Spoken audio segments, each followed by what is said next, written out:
안녕 키로 여러분, 오늘 드디어 고지저탄에 해악에 대해서 논의할 차례가 왔습니다. 제가 늘 맨날 고지저탄이 위험하다고 하잖아. 그래서 제 블로그나 인스타그램에 고지저탄 회의론자라고 강력하게 어필을 하죠. 그리고 일본의 자살 특공대인 가미카제라는 제목의 영상에서 짧게나마 고찰한 바 있습니다. 아무튼 이번 영상을 통해서 제가 왜 고지저탄 회의론자인지 확인할 수도 있고, 고지저탄을 하고 계시는 분들에게 좋은 방향성을 제시할 수 있을 거라고 기대해 봅니다. 우선 제가 준비한 논문은 매우 광대한 내용이 담겨져 있습니다. 시사하는 바가 어마어마해.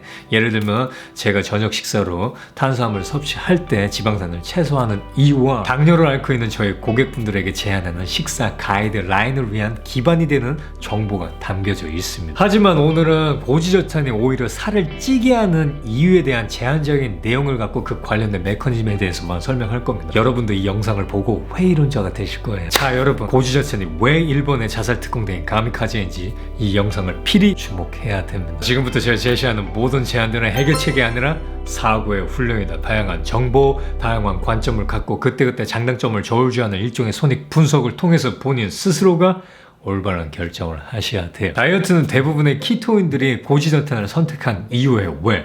인슐린을 올리지 않기 때문이지. 인슐린은 단백 동화 호르몬으로서 지방 합성을 일으키죠. 이 인슐린을 올리는 대표적인 영양소는 뭘까? 탄수화물이잖아. 그래서 비만인, 당뇨인, 헬스인, 키토인은 탄수화물을 두려워합니다. 근데 여러분, 이거는 매우 한정된 정보예요. 탄수화물만 인슐린은 올리지 않아요. 거기에 관련된 근거를 제가 이제부터 제시하도록 할게요. 이 연구는 공복 혈당에서 지방산이 췌장 베타세포에서 인슐린을 분비하는지에 관한 연구예요. 이 연구 대상자들은 비당뇨인으로서 평균 나이 60세이며 그리고 BMI는 27.4인 남성과 여성이에요. 뭐 나이가 많다고 해서 결과가 다를 수 있겠다고 생각할 수도 있겠지만 BMI 27.4면은 매우 건강한 분들이에요. 그리고 공복 혈당은 미리그램으로 환산하면 100mg입니다. 준비된 지방산은 파밀트산과 스테아른산 그리고 파밀톨레산과 올레산이고, 이 네 가지를 준비한 이유는 신체의 순환기에서 가장 흔한 지방산이기 때문이에요. 그리고 파밀톨레산은 오메가7 지방산으로 마카다미아 오일, 대구간유, 연어에 많고, 올레산은 올리브 오일이나 아보카도 오일에 많이 함유되어 있습니다. 바로 연구 결과를 살펴보면 공복 혈당에서 지방산이 췌장 베타세포 내에서 인슐린을 분비했고, 특히 단일불포화 지방산이 포화지방산보다 강력하다는 관찰 결과를 얻게 됩니다. 논문에서 그래프를 확인해 보면 포화지방은 2배, 파밀톨레산은 4배, 올레산은 3배 증가하게 되죠. 그리고 이 연구자들은 포도당이 없는 상황에서도 인슐린이 분비되는지 안 되는지 확인을 했는데 인슐린 분비됐어요. 단 절반 수준밖에 안 됐지만 그 역시도 단일 불포화지방산이 포화지방산보다도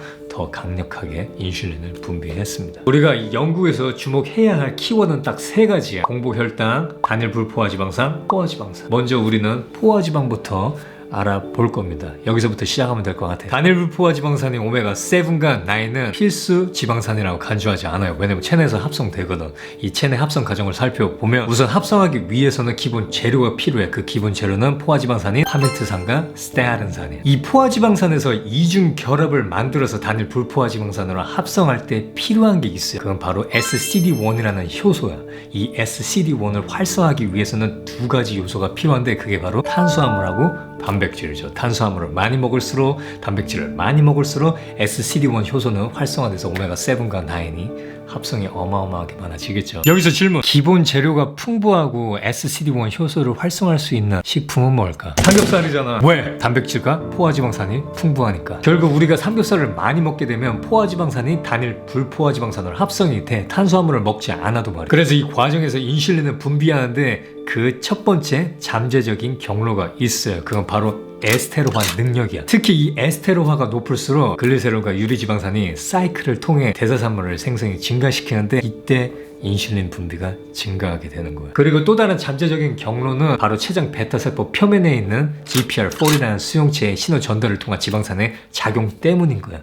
그러니까 우리는 지방을 섭취하면은 GPR4 수용체로 인해서 인슐린 분비를 일으킬 수 있는 경로를 갖고 있는 거예요. 연구자들은 이 사실을 확인하기 위해서 GPR4이 억제된 파밀트산과 올레산을 사용했는데 인슐린 분비를 막았어. 물론 인슐린 분비가 0이라는 얘기는 아니에요. 그 상승을 좀 낮췄다는 의미겠죠. 심지어 이 포도당이 없는 상태에서 연구했어요. 만약에 포도당이 있었다면 해당 과정을 거쳐서 더 인슐린 분비했겠지. 자, 여기서도 또 세 번째 경로가 나오는 거예요. 바로 해당 과정이지. 연구 대상자들을 주목할 필요가 있어. 우리는 왜? 비키토인이기 때문에. 공복 혈당에서는 100mg 수치가 나왔어요.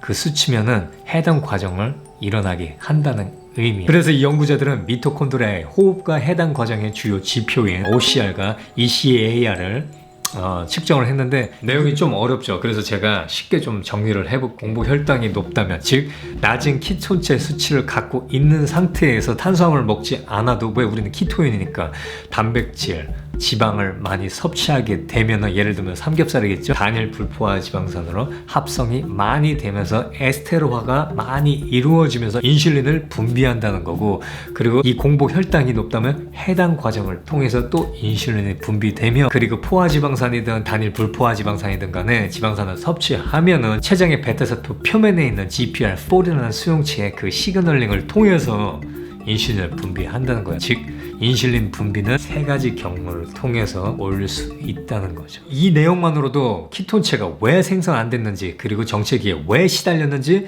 하물며 살이 왜 쪘는지에 관해서 일부 설명할 수 있습니다. 우린 그동안 잘못 먹고 있었던 거예요. 물론 여러분이 선택한 위험천만한 고지저탄은 일부 언론의 책임이지 여러분들은 아니야. 왜냐면 일부 언론에서 부족한 정보로 갖고 잘못 해석해서, 예를 들면 지방의 역설에 담긴 내용을 잘못 해석해서 고지자탄이 탄생되지 않았나 생각해 봅니다. 그래서 많은 분들이 지방의 역설을 읽고 탄수화물을 적으로 간주하고 지방에게는 면죄부를 주기 시작했잖아요. 저도 그랬어요, 예전에는. 여러분, 지방의 역설은 키톤체를 어떻게 생산해내고 어떤 이점이 있고 어떻게 제대로 된 지방을 태우는 몸을 만들 수 있는지에 관한 내용이 아니에요. 이 책은 다양한 질환, 특히 심장 질환의 범인이 지방이 아니라 탄수화물이라고 지적하고 있습니다. 그래서 이 저자는 그동안 지방에 쓰인 누명을 벗기 위해 지방의 왜곡된 역사를 밝히고 또 지방의 이점에 대해서 강조하고는 있죠. 물론 훌륭한 책이야, 좋은 책이야, 진짜 나도 좋게 생각을 해요. 하지만 지방의 역설은 키토제닉에 관한 책이 아닙니다. 여러분, 지방의 역설은 키토제닉의 말이 될 수 없어요. 자, 이제 지방을 많이 먹으면 살이 빠진다는 개념에서 벗어나도록 해요. 그런 건 없어. 지방을 섭취하면은 지방 조직이 저장이 돼. 그리고 인슐린 분비시키는 경로들이 열리게 되는 거예요. 물론 아예 먹지 말라는 얘기가 아니에요. 적당하게 먹어야지. 맨날 버터, 치즈, 베이컨, 삼겹살 먹고 있는데 어떻게 하겠어.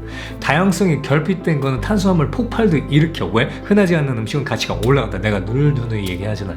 그것뿐만 아니라 인슐린 분비도 촉진하죠. 그래서 제가 해산물이라든지 생선도 이렇게 잘 활용을 하고 탄수화물을 섭취할 때도 지방산을 최소화하는 이유이기도 해요. 키토제닉은 지방만 섭취한다고 해서 키톤체가 나오는 게 절대 아니에요. 그래서 다양성이 결핍되지 않는 레시피를 확보하셔야 되나. 그러면 좋은 결과를 얻을 수가 있어요, 진짜. 그리고 마지막으로 한 가지 더 말씀을 드리자면, 지방을 먹는다고 해서 모두에게 인슐린 분비를 자극하는 그 경로가 열리는 건 아니에요. 예를 들면 키톤체 생성이 제대로 됐을 경우에는 이 유리지방산은 에스테로화보단 ATP 생성과 산화에 더 쓰여.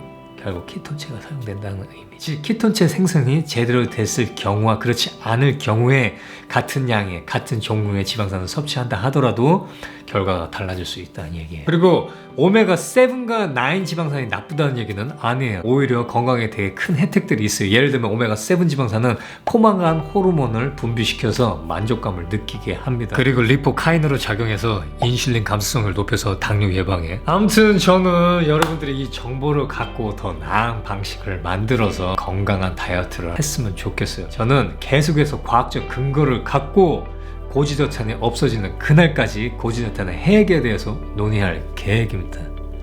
할 얘기는 너무 많아. 그럼 저는 다음 영상에서 알찬 정보를 갖고 찾아뵙도록 하겠습니다. 그럼 안녕. 전 고지저탄 킬러예요. 킬러. 예.